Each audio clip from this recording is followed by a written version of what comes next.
সবাইকে আজকে আমি ইউটিউব দেখে একটা রেসিপি বানাবো। ইউটিউবে এই রেসিপিটা খুব দেখা যাচ্ছে, খুবই সামনে আসছে। সেই রেসিপিটা হলো গাজরের রেসিপি। গাজর দিয়ে দেখছি ইদানিং খুব একটা রেসিপি চলমান হয়েছে, তো সেটা আমি আজকে একটু ট্রাই করব। মানে লাইভ রেসিপি হচ্ছে, যেটা আমি নিজেও এখনো পর্যন্ত করিনি, আজকেই করব। দেখা যাক ইউটিউব দেখে ভালো হয় কি মন্দ হয়, লাইভ দেখা যাবে।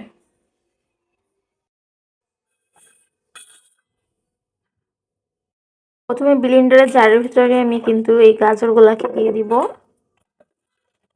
গাজরগুলা বেশ আমি মোটা মোটা করেই কেটেছি। একটা গাজর জানি না কেমন হবে, এই জন্য একটা গাজরই। আর সাথে দিব এতটুকু দুধ। এটাতেই আশা করি যে হয়ে যাবে।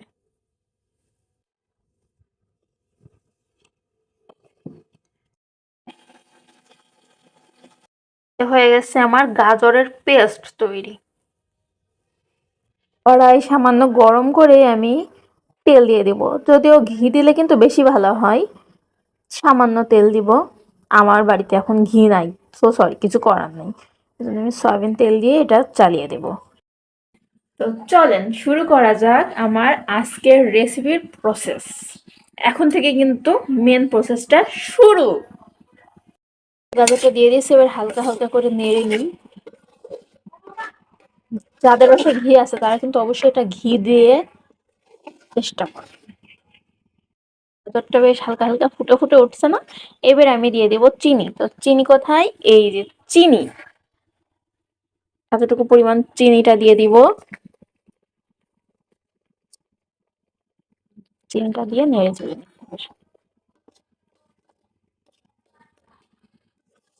কেমন হবে আমি কিন্তু মোটেও জানি না, বললাম না এটা কিন্তু লাইভ রেসিপি, যেটা আমি নিজে খেয়ে সরাসরি জানাবো যে কেমন হচ্ছে। কারণ এটা আমি ইউটিউবে দেখছি। এটা হালকা একটু শুকনো শুকনো হয়ে আসবে, তখন আবার অন্যান্য জিনিসগুলো দিতে হবে। জালটা একটু বাড়ায় দিলাম।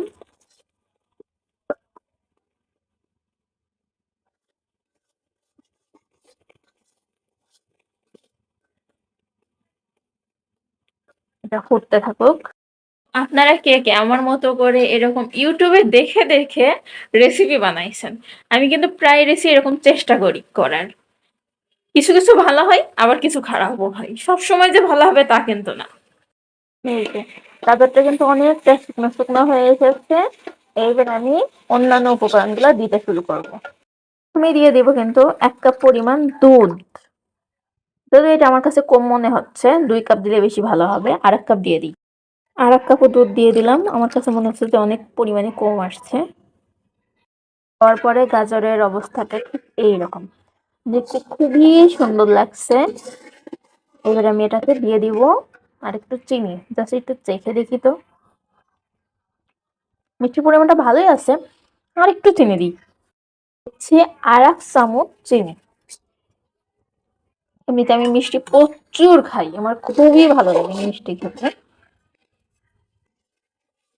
কবে জানি আমার ডায়াবেটিসটা ধরা পড়বে, আমি যে পরিমাণে মিষ্টি খাই।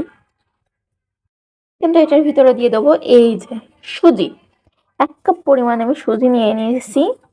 এটাকে সুন্দর করে দিয়ে দিব। 1 কাপ পরিমাণ সুজি দিয়ে আমার কাছে মনে হচ্ছে না যে বেশি হবে। আর একটু দিই, 1.5 কাপ দিই। আর হাফ, এই যে এটা দেওয়া হয়ে গেল। এবার এটাকে মিক্সড করার পালা। দেখছেন সুজিটা দিয়েই কিন্তু এঁটে গেছে। এখনো আমি তো জালই দিইনি, তাতেই এঁটে গেছে। সুজির পরিমাণটা কি বেশি হয়ে গেল নাকি? এটাই তো বুঝতে পারছি না। চুলার আঁচটাকে নিম্ন করে দিয়ে কিন্তু এটাকে আমি নাড়ানাড়ি শুরু করে দিলাম। এটা এখন আস্তে আস্তে ফুটতে শুরু করেছে।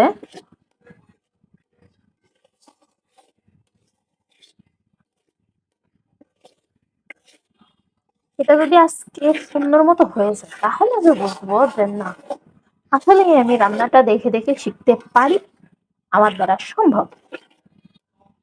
যদিও আমি এটাই কিন্তু হিটলারই করেছি।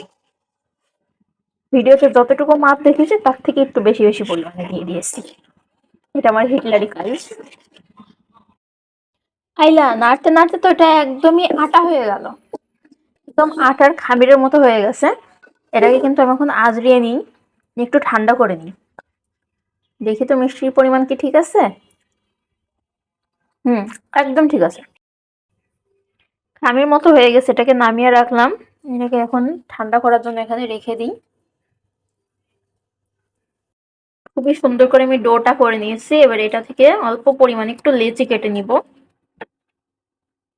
এতটুকু লেচিটা কেটে হাতে ঘুরাই ঘুরাই নিই। হাতে সামান্য পরিমাণ তেল দিয়ে, সেটা ঘি দিলে ভালো হয়। প্রথমেই তো বলেছি আমার বাসায় ঘি নাই। এটাকে আমি প্লেটে এরকম করে নিব। এবার গোল শেপ, এই যে কত সুন্দর একটা গোল শেপ হয়ে গেছে মিষ্টির মতো। এই যে আমার 3টা তো হয়েছে, এবার আমি বাকি সবগুলা করে নিব।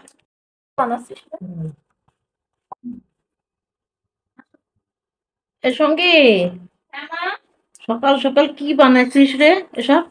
এই দেখো, ওগুলা কি?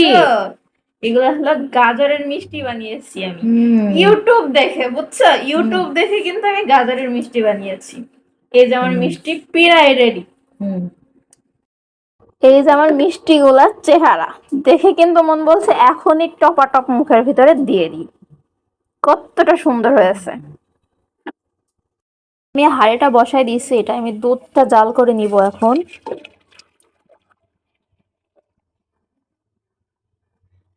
দুধটা জাল করার জন্য রেডি করছি। দুধের ভিতরে আমি 2 চামচ পরিমাণ চিনি দিয়ে দেব। প্রথমেই তো বলছি আমি মিষ্টিটা অনেক বেশি পছন্দ করি।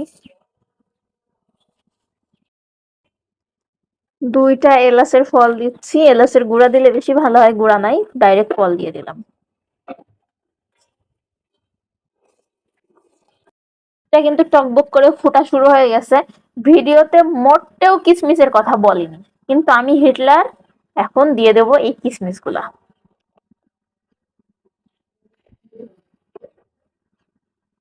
হলো রাইস কুকারের উপরের পাত্রটা, এটাতেই আমি এখন ভাপ দিয়ে নেবো। এটাই মিষ্টিগুলো সুন্দর করে সাজিয়ে নিই একটা একটা করে। টুকুস টুকুস টুকুস টুকুস টুকুস। রাইস কুকারের পানিটা গরম হয়ে গিয়েছে, এবার আমি এটাকে সুন্দর করে এই যে সাজিয়ে নিয়েছি, কি সুন্দর লাগছে। বসাই একটু গায়ের সাথে লেগে লেগে আছে, এগুলাকে একটু সরাই সরাই দিই, ছড়িয়ে ছিটিয়ে দিই। টুকটুক টুকটুক টুকটুক। উঠছে তো।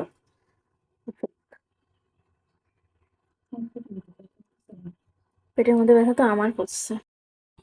এই যে কত সুন্দর ভাবে ছড়িয়ে ছিটিয়ে দিয়েছি, নিচে গরম পানির ভাপ উঠতেছে। এটাকে একটু ঢেকে দাও এবার, একটুখানি উকি মেরে দেখি কি অবস্থা। এই যে হালকা হালকা হয়তো ভাপ উঠছে, দেখি আবার ঢেকে দিই। একটু দেখে নিই যে আমার মিষ্টিগুলার কি অবস্থা। এই ওয়াও, কি সুন্দর লাগছে, খুবই সুন্দর লাগছে কিন্তু দেখতে। আম্মু দেখো, দেখছি তো, খুব সুন্দর। এই যে আমার মিষ্টিগুলা ঠান্ডা করার জন্য রাখছি। একটা মিষ্টি তুলে দেখা যে কতটা নরম তুলতুলা হয়েছে, খুবই সুন্দর হয়েছে মিষ্টিগুলা। দুধের ভিতরে এবার কিন্তু আমি মিষ্টিগুলাকে সুন্দর করে একটা একটা করে ছেড়ে দিচ্ছি। এই প্রথম বোধহয় আমি লাইভ রেসিপি করতেছি, কারণ প্রত্যেকবার আমি যেসব রেসিপি গুলা করি আগে নিজে করি, ভালো হয়, তারপরে সেটাকে মানুষকে খেতে দিই। আর এইবার আমি প্রথম এরকম হবে যে সরাসরি করে তারপরে সবাইকে দেখাচ্ছে এবং নিজেও খাবো। ভালো খারাপ আপনারা সরাসরি বুঝতে পারবেন। সুন্দর করে একটু নেড়ে চেড়ে দিলাম, এবার হালকা একটু বলক উঠুক মিষ্টির হাঁড়ি। এখন আমি খুলে দেখি কি অবস্থা। ওয়াও, দেখতে কিন্তু খুবই ইয়াম্মি ইয়াম্মি লাগছে। তো এখন একটা তুলে দেখা যাক কিরকম হয়েছে। সামান্য একটু নেড়েও দেখি।